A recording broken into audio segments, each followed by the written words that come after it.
FPL family, welcome back. It's another episode with FPL Bisco. We've got game week 3's deadline just around the corner. So I'm very lucky that Gakpo hit me with 2 assists last week. That kept my rank reasonable and meant that I didn't have a disaster of a game week. And Salah always pulling up with something somehow.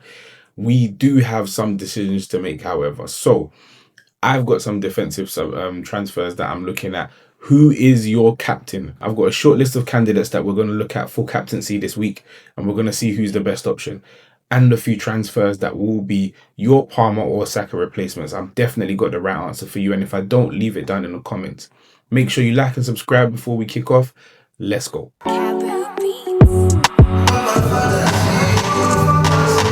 Okay, so here's how my team did. We had Sells with a 2-pointer. My defense, nothing really to sing about. Tarkowski got himself a clean sheet and 2 points for them dog points. Esteve got a clean sheet as well, which is really, really good. But I weren't too happy about Nottingham Forest not keeping that clean sheet. We're going to pray for better times this week. Salah and Gakpo both got me 10 points. Maybe I could have got a different captain, but who else would I have picked? Ismail Assar on the bench obviously got himself 8 points in my midfield as well. The Coupier got nothing. I say the Coupier because my cousin. But the Kuiper got nothing. Gakpo 2 assists. They weren't even great assists, but he got them. And up front, a blank from Watkins, which I've been very, very, very upset about. And Yao Pedro pulling up a 15-pointer. So it was a decent week. Like, I can't complain. I got myself a green arrow. My bench boost is gone. So I need to really think about when and how I'm going to play this triple captain. I do have some early thoughts, but I'm not going to discuss it like anytime soon. I think next we just have to discuss, are we going to play the wild card week 4? Going in, so some of my transfer plans out. Ait-Nouri's been reported, or not even reported. We saw him go down injured. And then now Pep's come out and said, oh, no, he's fit to play. He'll be there. He'll be fine. I am not too confident, number one, in Pep's word. Number two, if Ait-Nouri went down and couldn't even finish the first half, how am I so sure that he's about to finish a whole game or at least get 60 minutes for a clean sheet? Not to say that I don't believe him at all, but it doesn't make sense to not look at other options. So some of the options I am looking at, Pedro Porro, he's got good fixtures, so it's not just a short-term one, it's a long-term one. It will be a long-term transfer, but his price has gone up to 5.6, which is very annoying because I hate losing money. Ait-Nouri's price also went up, but when you sell him, he's still 6 million. So if you buy him, it's 6.1. If you sell him, you only get 6 million for it, which is so annoying. He doesn't get a lot of DEFCON points. I'm talking about Pedro Porro here. He doesn't get a lot of DEFCON points, so he's not the best dog, but he is on set pieces. Spurs have got 2 out of 2 clean sheets. I don't know. There's that Spurs feeling that they have. So I was happy having Papi Sarr in the team because it was only 5 mil worth. Now he's going to go back to DM. The allure of Papi Sarr has kind of gone. So I need to figure out a way to get him out of my team and see what better options might be out there for me. But at least his value didn't go down. Pedro Porro's a really, really good option. Another one would be Senesi. I was talking about him in another short video, if not my last video actually, that his DEFCON points have been high, like really, really high. Every game he's hitting them DEFCONs no matter what. So if they ever get a clean sheet, his potential for 8 pointers, and he scored a decent amount of goals last season, so he's not a goal scorer.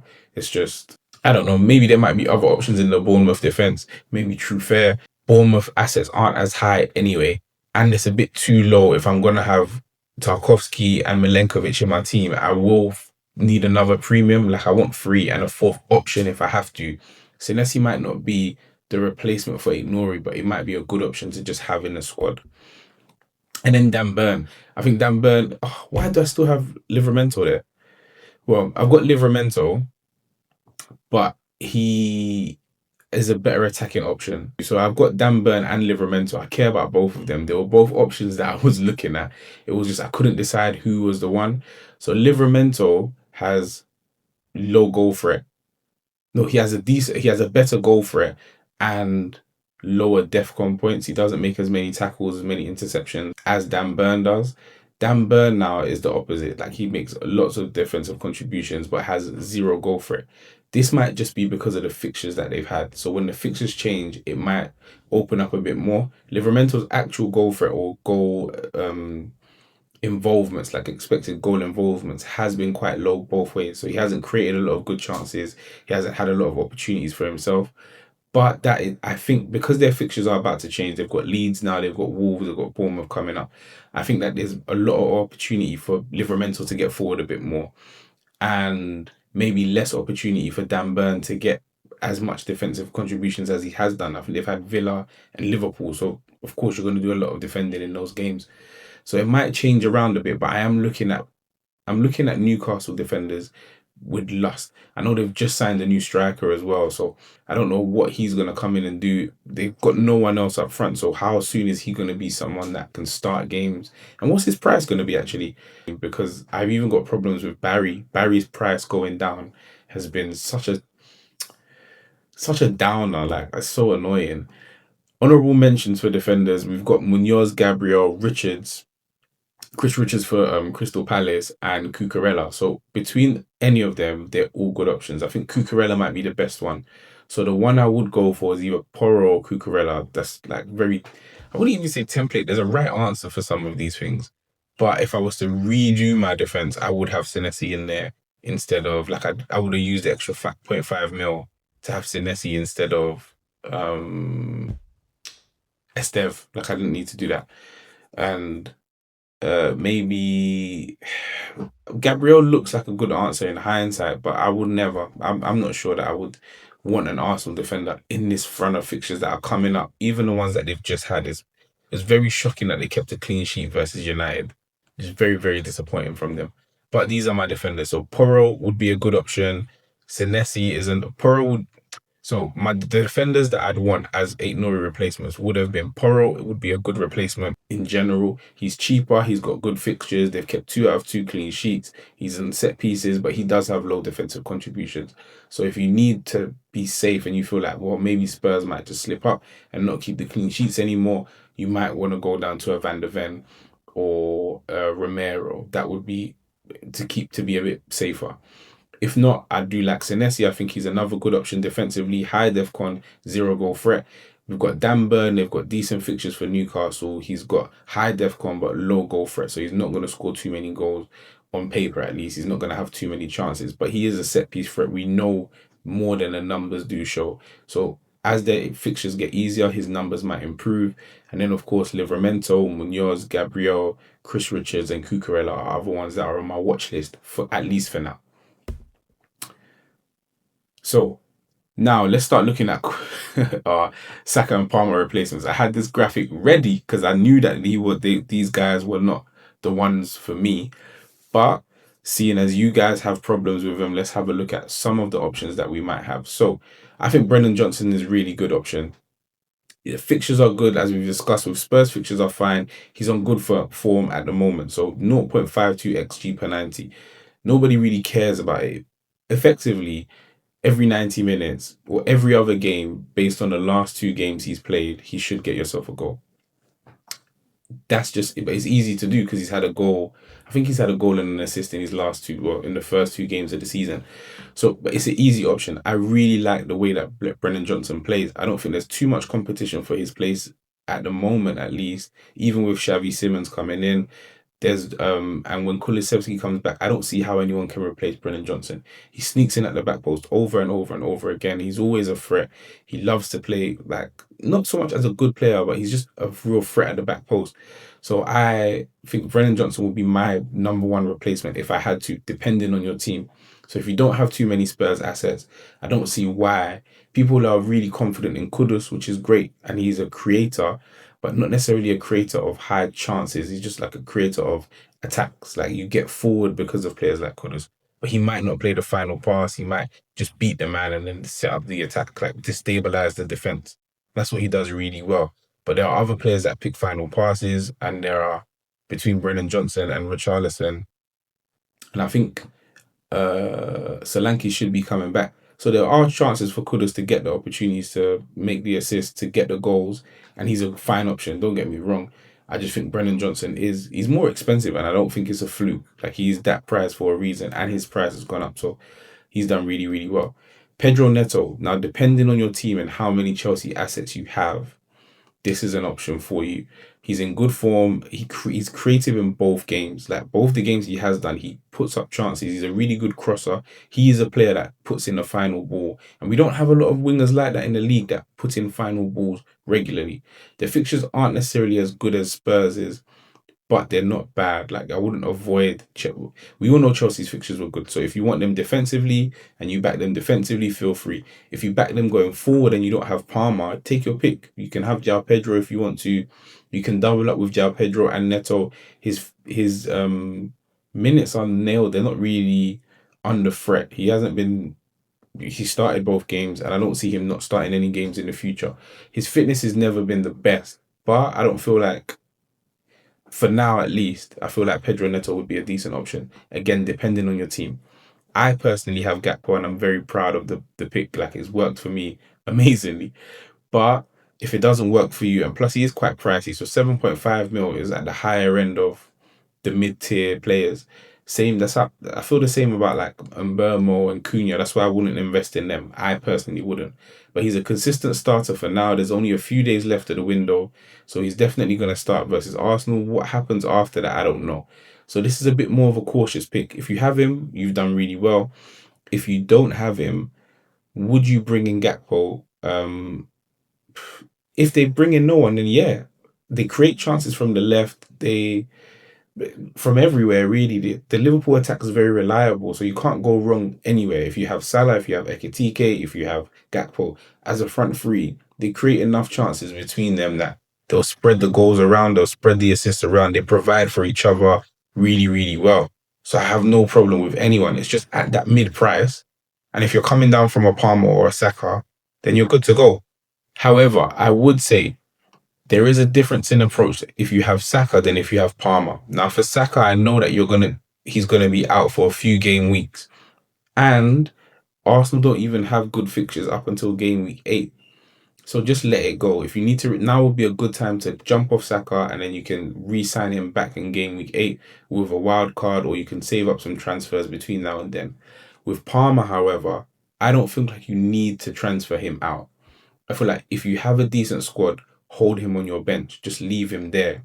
There's no need to just make a transfer for the sake of making a transfer. If you have a good bench, or you can have another defender and play 4 at the back, or you might play 3 up front, depending on how your squad is built. If you have a good midfielder you can bring in, play 4 in midfield. If you don't, play 3 in midfield and just use the other midfielders that you have. It's not necessarily worth it. If none of these options are ones that you're really, really interested in, even looking at the honourable mentions like Utara, who's going to be really, really good for Brentford, Ndoye and Morgan Gibbs White, they have like really, really good fixtures ahead of them. I just feel like there might be better players from Forest to use, or who have like a higher ceiling. Like Chris Wood over the next couple games has a much higher ceiling than I believe Gibbs White or Ndoye. But that doesn't mean that they're bad options. It's just who I would bet on. Semenyo, of course, but his price keeps going up, and I don't know how long this Bournemouth bubble is gonna keep up in terms of him getting the goals.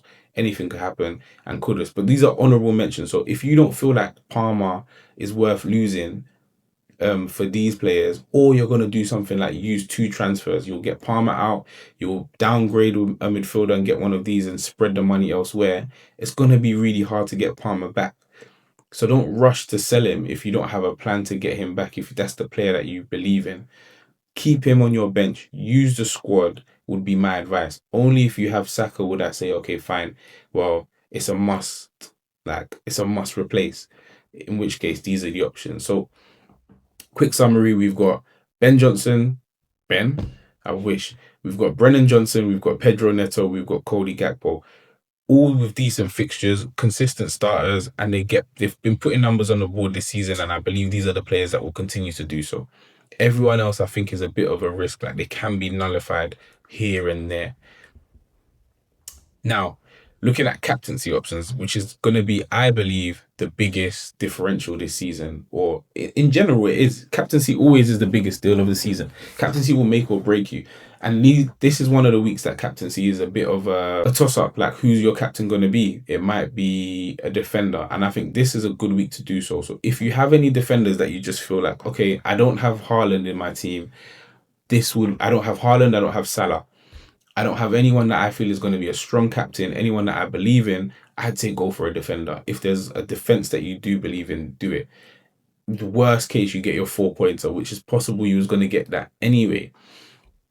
But my number one choice would be Haaland versus Brighton. So he scored in every game he's played versus Brighton. Haaland has done nothing good in Brighton. I don't even know if they're home or away at the moment, but he scores in every game versus Brighton, plus one assist. There's no reason not to trust in Erling Haaland this week. If you have him, you captain him. You don't think about it. You just say, no problem. That's the best captain I believe you could choose. Other than that, Chris Wood. So not necessarily that Chris Wood is the guaranteed goals this game. Even he is, to be honest. If there was a guarantee, this is it. But West Ham have the worst defense in the league as of now. So they've conceded 8 goals in 2 games, and Forest are not in bad goal scoring form. They were in pre-season, funny enough, but I don't know how. What can West Ham do to stop Nottingham Forest at the moment? And Forest need it, so I wouldn't have too many questions. So if you don't have Haaland and you do have Chris Wood, I think okay, but the question would be: imagine you had both. So I don't know whatever you would do. You let me know. Now, Bruno Fernandes. I'm saying Bruno Fernandes because he's in my team, but I have no faith in Manchester United. Whatever Manchester United do, whatever they've got going on, whatever curse they have going on there, great for them.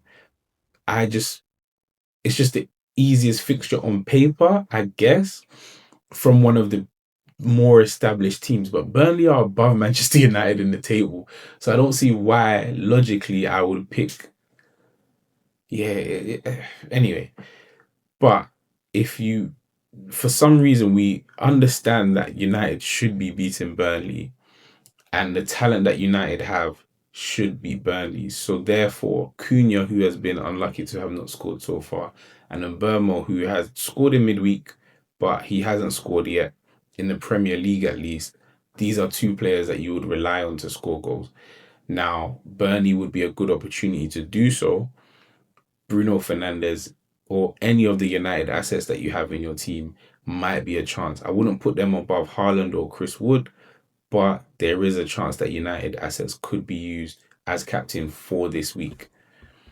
Finally, Salah. So he's got 3 goals in his last 5 appearances for us. Against in his last 5 appearances against Arsenal, Salah's got 3 goals. So it's not a bad record. I think if you extend it to cup games and stuff like that, there's it's a decent record. He puts up numbers against Arsenal. I think his matchup direct would be Calafiori. So I don't know. It's just Salah. So you just don't doubt Salah. He's just got one return every game, 1 goal, 1 assist. There's no reason for him to stop. There's no reason for him to stop. So if you don't have a better option, then Salah's also just, you know what I mean? You can just stick with it. But I would like to actually know, like, who's your captain gonna be? We don't have long left. And these are the only options I have. So all I have is Haaland, who's got 5 goals versus Brighton. Fantastic option. We've got Chris Wood playing against the worst defense in the league. You should have no problems picking Chris Wood as your captain if that's what you have in your squad. Bruno Fernandes and or any other Manchester United attacker that you have. That's fine by me. It's not necessarily only Bruno just because he's in my team, but that will be a decent asset to use.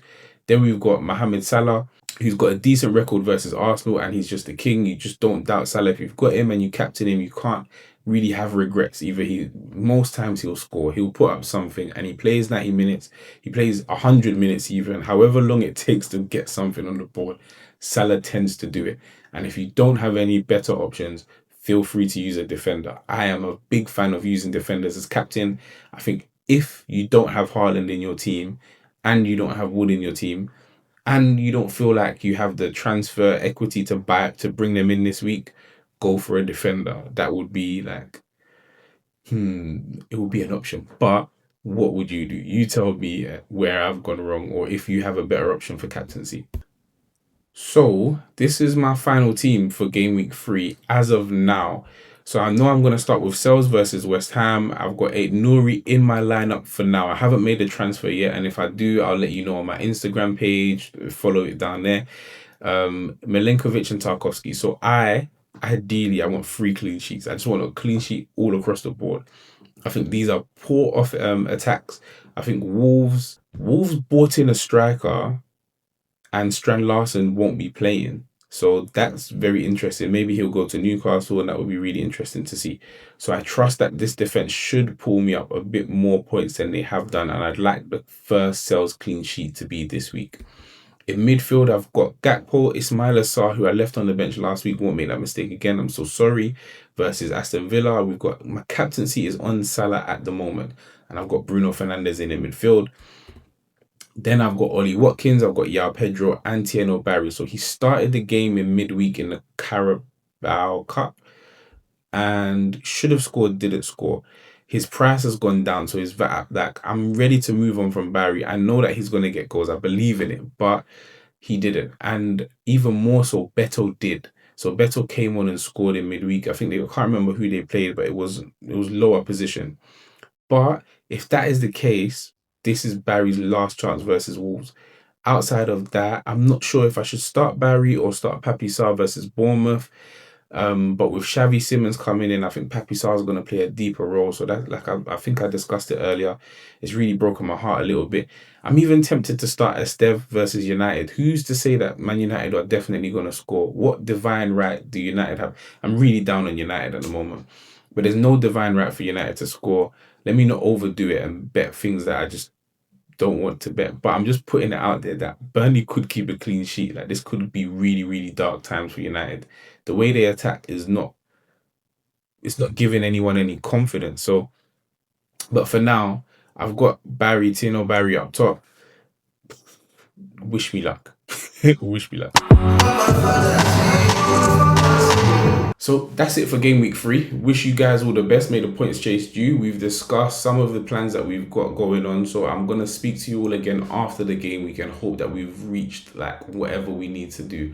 We have got an international break, so make sure you like and subscribe. Really, really important that you do so. I'm trying to get to 100 subscribers by the end of the international break. So let's see what we can get done. And I will speak to you next week.